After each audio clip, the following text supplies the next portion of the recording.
Atabank yeni sosial layihəyə başlayıb. Mərkəzdən uzaqda yaşayan insanların rahatlığına xidmət edəcək bu layihə səyyar bankomat xidməti maşınları ilə həyata keçirilir. Bu artıq Şəmkir və Gədəbəy rayonlarında pilot layihə kimi sınaqdan keçirilib.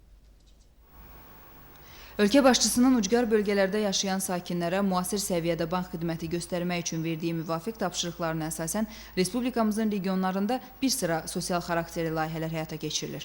Atabank Şimal-Qərb bölgəsinin ucqar kəndlərində yeni layihəyə start verib.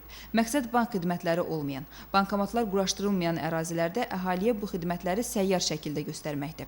Atabankın bölgələrə xidmət divizi ilə həyata keçirilən layihəsindən sosial işçilər, müəllimlər, eləcə də sadə vətəndaşlar yararlanacaq. Bu məqsədlə xüsusi, yüksək təhlükəsizlik qabiliyyətinə malik və daxilində bankomatlar quraşdırılmış avtomobillər sifariş edilib. Avtomatikın imkanları bankomat xidməti ilə məhdudlaşmır. Vətəndaşlar avtomatik avtomobilləri içərisinə quraşdırılan lazımi avadanlıqlar və təyin olunan əməkdaşlar vasitəsilə bütün bank işlərini rahatlıqla görə bilərlər. Xidmətin əhalinin köməyinə gəlməsini və tez bir zamanda insanların rəğbətini qazanmasını nəzərə alaraq bankomatla təchiz edilmiş avtomobillərin sayı 4-ə çatdırılıb. Avtomobillər fasiləsiz enerji təchizatı üçün generator, işıqlandırma və rahat istifadə üçün digər lazımi qurğularla təmin olunub. Hazırda avtomatik xidmətini genişləndirərək Şəmkir, Qazax, Tovuz və Gədəbəy rayonlarının ucqar kəndlərində də bu layihənin tətbiq olunmasını planlaşdırır.